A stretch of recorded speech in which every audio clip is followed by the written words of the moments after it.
درود دوستان، امیدوارم که حالتون خوب باشه. امروز میخوام در مورد کیف پول همستر و نحوه نصب کردنش و اینکه کدوم کیف پول بهتره، قیمت همستر، قیمت احتمالیش، احتمال ریزش، لیست شدن و بقیه چیزا باهاتون صحبت میکنم. پس اگه دوست داشتید تا آخر ویدیو با من همراه باشید. ممنون میشم اگه این دکمه لایک رو بزنید و قبل از شروع لایک بکنید ما رو. خب قبل از اینکه بخوایم روش وصل کردن کیف پول رو یاد بدیم، یه ذره صحبت کنیم در مورد اینکه آیا احتمال این هستش که اصلا این لیست بشه یا نشه، یا اینکه اصلا چه ریزشی میتونه انجام بشه توی خود سکه و قیمتش. اینکه قرار لیست بشه به احتمال زیاد، این احتمالش خیلی بالاست. چرا؟ چون یه اپ بسیار گنده شده، کلی هزینه شده، تبلیغات شده روش و این همه کاربر رو کشونده سمت خودش توی قسمت آورده سمت کریپتو و ارز دیجیتال و کریپتو، و این به احتمال زیاد من گمون نکنم که بخواد بیاد این افراد رو بخواد بیاد ناامید بکنه از ارز دیجیتال و کریپتو. و اینکه خب یه ضرره. این الان شما بالای 100 میلیون الان این کاربر تو جهان انقدر معروف شده و اگه لیست بشه میتونه یک سود خیلی خوبی برای خود اون کمپانی هستن، یعنی برای کاربر نه، برای اون کمپانی سود خیلی بالایی داره 100%. پس این از این که احتمال لیست شدنش خیلی باله. حالا اینکه این با چه قیمتی لیست بشه فعلا مشخص نیست. یعنی بیاد مثل نات کوین اول با یه سنت مثلا با یه سنت بیاد بالا، بعد بشه حالا بیاد پایین، الان دوباره رفته روی بالای 2 سنت هر کدومش، حالا یا کمتر میشه یا بیشتر. و اون قسمت ریزشش که من گفتم، این احتمال ریزش شما نکن مثلا توی نات کوین 3 تا 0 ریزش داشته، یعنی شما هر مبلغ سکه‌ای که داشتی 3 تا 0 ازش کم کردن و تبدیل به ووچر کردن و بالانس کردن اون پولو، و به قول خودشون میگفتن تبدیل به پول واقعی شد دیگه انگار، و اونو به شما دادن، ارزش واقعیش رو به شما دادن. یعنی مثلا کسی که 100 میلیون نات کوین داشت، بعد از لیست شدن شد 100,000 تا نات کوین. خب اینم یه مسئله بود که خواستم اشاره کنم که به اینجا برسم که بگم که آیا پرافیت مهمتره یا سکه. که اینو من خیلی میبینم با قاطعیت میگن پرافیت مهمه، یا خیلی با قاطعیت میگن سکه مهمه، در صورتی که مثلا هر کس با قاطعیت بگه اشتباه میکنه، چون یا این شخص واقعا هیچ سر در نمیاره از این چیزا، یا حالا دنبال جذب فالوور و این چیزاست. چون چیزی که اینا هنوز خودشون به قطعیت نگفتن، شما نمیتونید با قطع بگی که این مهمتر یا اون مهمتره.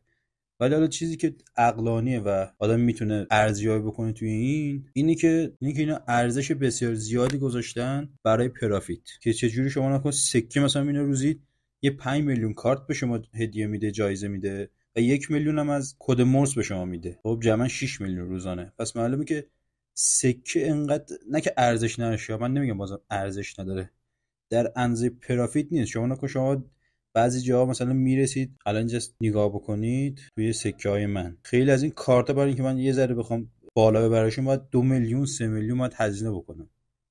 پس این معنی که سکه اونقدر ارزش نداره، ولی پرافیت خیلی ارزشش بالاتره. بازم میگم نه که اون ارزش نداشته باشه، شما باید یه بازی بالانسی داشته باشه، این پرافیتتون و سکهاتون بینشون یه بالانس باید داشته باشه. چون واسه اون میگم که اگه پرافیت اونقدر مهم نبود، یعنی فقط برای این بود که ساعتی بخواد با من پول بده، اینجاست مثل بازی‌های دیگه ربات درست کنه براش و بگه اینقدر هزینه بدید، سکه بدید که من اینو لول اپ کنم هر دفعه مثلا بره بالاتر. ولی من به شما مثلا میگه این کارتا رو بخواد هر دفعه کارتای جدید معرفی میکنه به شما. خب این مسئله‌ای که یه ذره ذهن‌ها رو برده به اون سمتی که پرافیت میتونه ارزش بالاتری داشته باشه نسبت به سکه. و اینکه حالا این پرافیت هم قراره همینو ما بده یا نه، یا یک چیزی بهش اضافه بکنه یا ازش کم بکنه، یا سکه که قرار بده دوباره مثل نات کوین قراره 3 تا 0 ازش کم بشه یا نشه، باز هم اینا مشخص نیست. ولی به احتمال زیاد یک ریزشی خواهد داشت، چون اینا پولیه که توی بازی در آورد، یا پول مثلا همون ارز دیجیتال واقعی هم نیست. چون شما نمیتونی یه حجم بزرگی از این سکه ها رو وارد یه بازار بکنی. خب وقتی اینا وارد کنیم 100% ارزش هم نداره. چون ببین، چون بیت کوین ارزشش بالاست، چون یه تعداد محدودی ازش هست، یعنی شما نمیتونید بری و 10 میلیارد بیت کوین بخری یا ماین بکنی، چون ارزشش زیاده برای اینکه تعداد خیلی کمی محدودی است. و اینا هیچ این کار نمیکنن که بخوام یه تعداد زیادی از این سکه ها رو وارد بازار کنن. اینا چیزیه که ارزیابی منه. خب من این مقدمه رو گفتم که من بهتون معرفی کنم کدوم یکی از این والت ها یا کیف پولا بهتره و کیف پولا و تو کدوم ایردراپ ها ما میتونیم بیشترین استفاده رو تو اینا داشته باشیم. امروز میخوام فقط یه دونهشو بهتون معرفی کنم. یکی از بهتریناش که گزینه اولم هست، وقتی شما هر ایردراپی میخواد والتشو وصل بکنید، این اپ معمولا به شما پیشنهاد میشه. اپ چیه؟ اپ تون کیپر که نگاه کنید شبیه الماس بنفش رنگه. حالا اینا کجا میتونیم دانلود بکنیم؟ دو تا راه داریم، یا از پلی استور دانلود میکنیم یا حالا اپ استور، بستگی به سیستمی که دارید، یا از سایت معتبر خودش. دقت داشته باشید از هر جایی ندیدن دانلود بکنید، چون این اپای مهمی هستن و اگه کوچکترین باگ یا خلالی توش ایجاد بشه ممکنه شما کل سرمایه‌تون از دست بدید. پس واسه این از هر جایی اینو دانلود نکنید. خب نکنید. وقتی توی گوگل نوشتم اسمشو، دو تا سایت اول برای خودشه، سایت دوم که وصل میشه مستقیم گوگل پلی. حالا بستگی به دستگاه شما با این فرق داره. ناکن اینجا برای همه دستگاه داره، اندروید باشه آی او اس باشه. حالا من نشون دانلود نداره، ولی شما میتونید هم فایل نصبیشو دانلود کنید هم دوباره از گوگل پلی از خودشون برید دانلود کنید. حالا میام عقب، من اینجا برنامه‌شو دارم. خب میام توی برنامه، اگه یه برنامه گیر کرد و روی لوگو مونده، بعضی تا 30 ثانیه تا 1 دقیقه مثلا شاید طول بکشه تا این برنامه بالا بیاد. یا اگه دیدید نشد، برنامه رو ببندید، دوباره با یه فیلتر دیگه یا نتتون رو عوض کنید، دوباره برید تو. خب اینم از خود برنامه است. خب دوستان میبینید من وارد شدم. کاری که میکنم چیه؟ میذارم روی دکمه create new wallet. خب اینجا از ما نگم یه پسورد 4 رقمی میخواد. شما یه پسورد 4 رقمی میتونید بزنید اینجا و حواستون هم باشه که اینو گم نکنید، چه یادداشت کنید. و اینجا میگه دوباره همون پسورد رو بزنید. حالا وارد میکنم. این مهم نیست، میتونم بزنم لیتر. خب حالا این تمام شد. میبینید که من خیلی راحت اینو ساختم. میبینید که مثلا 20 ثانیه هم زمان نبرد برای اینکه من اینو بسازم. فقط یکی دو مرحله میمونه که اینا مرحله مهم، هم برای بکاپ، همین که یه ذره امنیتشو ببریم بالاتر. و این کار چیکار می‌کنیم؟ هم میتونیم از این گزینه بالا روی چرخنده بزنیم، همون پایین اون کلیده رو بزنیم که نشه بکاپ. حالا از این بالا میرم که اینا دوستان بدونن. روی بکاپ میزنم، بکاپ منیول دستی.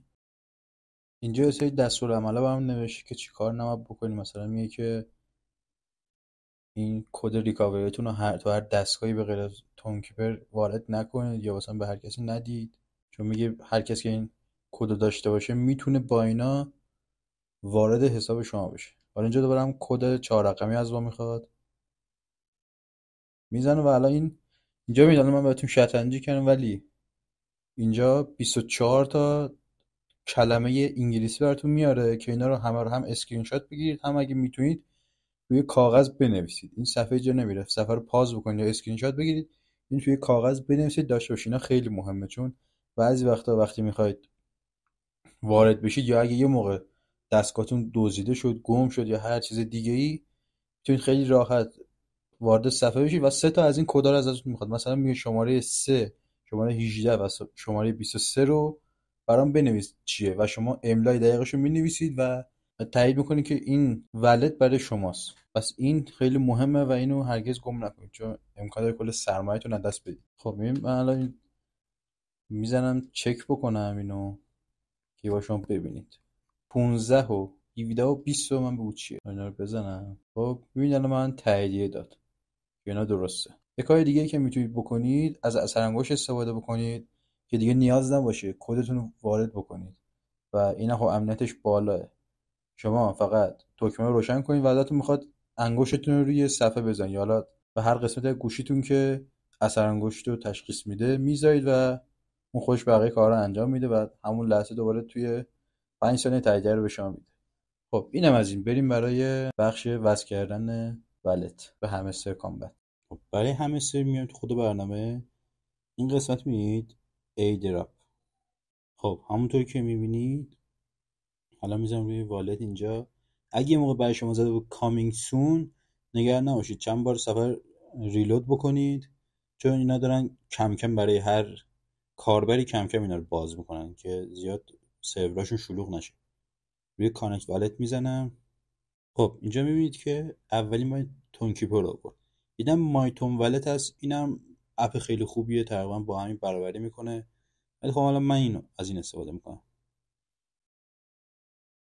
میام اینجا کانکت والت رو میزنم، اینجا از ما اثر انگشت میخواد.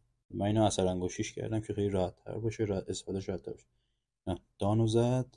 خب میبینید تمام این کیف پول وصل شد و یک بارم میتونید این کیف پول وصل کنید. پس حواستون باشه دقت بکنید که اون هم درست نصب شده باشه، هم از جای معتبر نصب کرده باشید و هر اپی هم نصب نکنید و مخصوصا روی ولت تلگرام اینو بالا نیارید. یهو میبینید همه پولاتون پرید و هیچ کاری نمیتونید بکنید. این اپ هیچ زحمتی نداره و نصب کردنش دیدی که مثلا در حد 2 دقیقه هم بیشتر زمان نمیبره. خب امیدوارم که راضی بوده باشید و اینکه به حرف هر کسی هم گوش ندید. هر کسی که اومد نظر کارشناسانه دقیق داد که من اینجوری اونجوری، همش اشتباهه. چون اینا هیچ اخبار خیلی خاصی رو در مورد خودشون منتشر نمیکنن و اگه اخباری هم باشه معمولا صفحه خودشون رو دنبال کنید که اونجا دریافت کنید اخبارش روزو. که یکی اومد گفت این پرافیت اینجوری نصب میشه امروز. یه سری البته من شنیدم میگفتن ما فروختیم اینا رو، حالا نمیدونم چه جوری میفروشن اینا رو، ولی چیزی که لیست نشده رو حالا نمیدونم چه جوری فروختن. اینا حالا کلاهبردارن، میخوان هر داراییتون رو دستتون بگیرن یا حرفای الکی میزنن که فقط فالوور بگیرن. حالا برای اخبار بیشتر به کانال تلگرامی منم سر بزنید. خیلی ممنون. شما یه لایک بکنید.